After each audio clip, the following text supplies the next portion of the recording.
Hey there cruisers, Shane here from SW Black Travel, and today we are at White Bay Cruise Terminal here in Sydney, and today we are going to go on board this, which is Silversea's Silver Muse. So let's get on board and see what we can see. Launched in 2017, the Silver Muse has a passenger capacity of 596 guests. On board there is also 411 crew members, which gives it a crew to guests ratio of approximately 1 to 1.45. There is some high quality champagne displayed for your arrival. Our first stop on this tour of the Silver Muse will be the Venetian Lounge. I was on board Silver Muse just before Christmas, so as we go around the ship, you're going to notice a lot of Christmas decorations. In the Venetian Lounge, this is where the arts of theatre and music meet with full-scale productions. Here is another vantage point of the Venetian Lounge, and you can see just how much space there is, just how many seats there are for all the guests on board. Now, as we go through the ship tour today, you will see a few cabins. The first on the list is a superior veranda. This one is actually cabin 907, and you can just picture this stunning suite making a cozy home for you while you're on the seas. You can see here that there's a well-appointed bathroom and generous storage. Now let's head into cabin 942, which is the owner's suite. This is the pinnacle of suites on board. This is the creme de la creme. This is the owner's suite on board Silver Muse. You can see just how big this suite is. Again, welcome bottle of champagne available upon arrival. There's a bar on your left, and as we progress through the suite, we'll enter into the master bedroom area. Now, it's a queen bed. There is space underneath the bed to store your luggage, and there's also a door that leads out onto the veranda from both the living area and the master bedroom.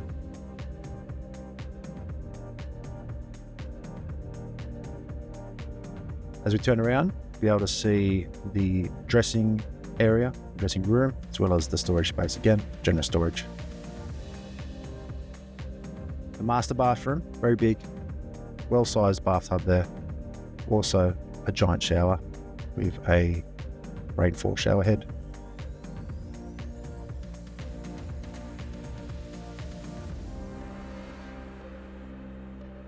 And coming back out, I'm just going to take a look at that veranda door. Now the suite does have plenty of little details. It has a gingerbread on board, nice little seating area, as well as books either side of the TV.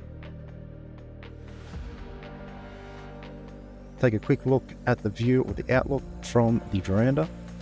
You can see it's a well-sized veranda as well. Here is the smaller bathroom, which is just on the left as you walk into the cabin.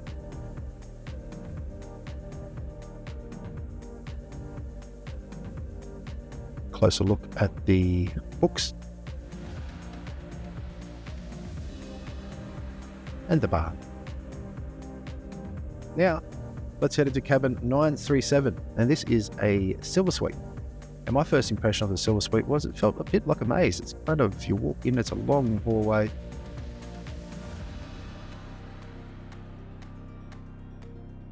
The bathroom, again, it's massive, more than enough size for your voyage at sea.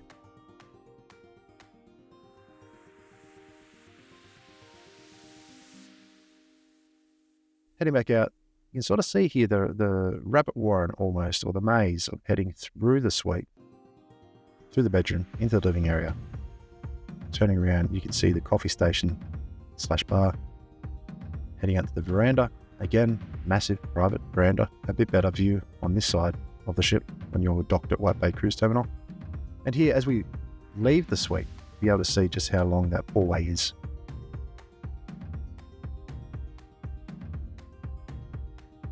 Now let's head into the public areas. Again, it is decorated for Christmas, and here you can see the sort of scale of the ship. There's art pieces on display all around the ship. More Christmas decorations. Now let's head into some of the dining venues.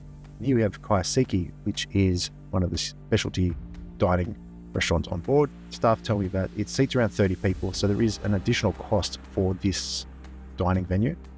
But you can just imagine sitting here as your chef prepares the teppanyaki style dinner. Here's the various menus for the dining options on board. Now let's head into Indochine. This is one of the main dining halls. You can see that it is a massive space. It's well designed. It's quite modern, sleek, plenty of space.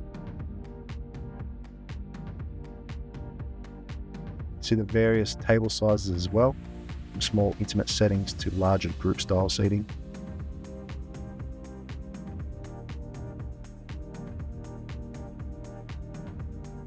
There's a bar behind where I'm standing there as well.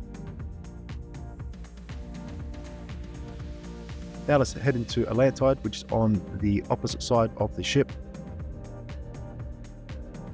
And it's a similar setup, but this is a bit more of a classic feel. For me, the bar actually stood out a bit more on this side. It's much more obvious. I'm not too sure whether that's the design or whether I just wasn't paying attention. Now let's head into Lido. I've probably butchered that name, but I'll run with it. First thing that struck me here was the giant wine cellar smack bang in the middle of the restaurant. Again, this one is a specialty dining, so there is an added cost, and there is a smaller seating arrangement with, again, it was around 30 people is what they told me. Now, the Silversea staff told me that they do need to charge for both Kaiseki and Lido, purely because there's almost 600 guests on board, and there's only 30 people who are going to be in here at any time, so the charge is kind of what they use to enforce people to book ahead and reserve their dining space. More art. Here we have one of the larger public areas on the ship. We've got the shore concierge just there, as well as a future cruise consultant.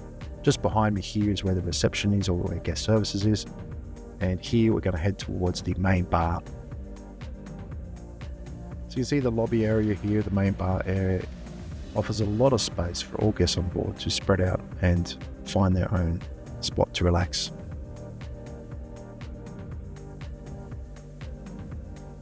Here were the Christmas decorations in this area.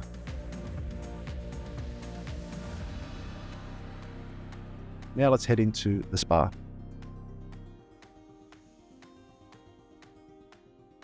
Here we have the beauty salon side. Now just by looking at the spa area, you can tell that they take a holistic approach to health. Here you can see one of their services, which they're literally looking at your tongue to determine what sort of health ailments you may have or what sort of treatment needs could avail on your cruise. This is one of the relaxing rooms. I think this one is called a mood room. Here's a treatment room for a massage. Now let's head into the fitness center, which has the typical fitness equipment, treadmills, bikes, selection of free weights. Quite modern, the equipment, so you can see the map there.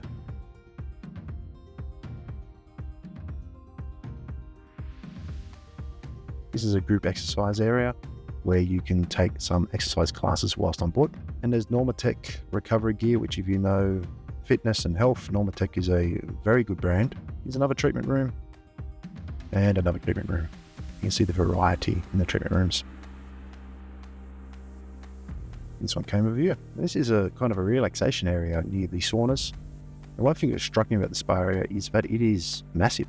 Because I'm walking around, there was more treatment rooms and more spaces to explore. Now for those who enjoy a bit of a flutter while on board, this is the casino area. You can see the table games as well as poker machines / slot machines. Silver Note is another option on board to dine, dance and dream the night away. Move on to the boutiques where you can spend some money if you like, jewellery, as well as the other options on board. Again, as I progressed through the ship, you can see these little details that just catch your eye, such as these golden balls that traverse the stairwell. More floral arrangements. Now this is the Arts Cafe, which offers a cozy area for socialising and those more casual encounters. You just imagine yourself sitting here, coffee or tea in hand, perhaps a croissant, watching the world pass you by. Various seating arrangements so you can relax however you see fit, as well as some bites to eat and drink. And if you're wondering, yes, there's still plenty of hand sanitizers scattered around the ship. Now let's head up to the Lido Deck. Plenty of space for guests to find a spot to relax around the pool. The pool itself is fantastic size for a ship of this size. It's a running track, get your exercise or your steps in. And whilst we were on board the Silver Muse, Regent Seven Seas also had a ship docked at White Bay Cruise Terminal. the Seven Seas Explorer. Taking a bit of a wider look from the library, you can see the coffee machine and nibbles there. Lots of seats to find your own space to relax and unwind. Books to peruse and read, a chess set to challenge someone whilst you're on board. Lots of lovely little decorations. As you walk around, there'll just be art that catches your eye. This was an activities room for the younger guests. There's a few gaming consoles there. And finally, we'll finish our ship tour in the Panorama Lounge, which offers a peaceful retreat that is a perfect place to break away with friends, be they new friends or old. You can see the bar here, as well as the menu. I indulge in Aperol Spritz.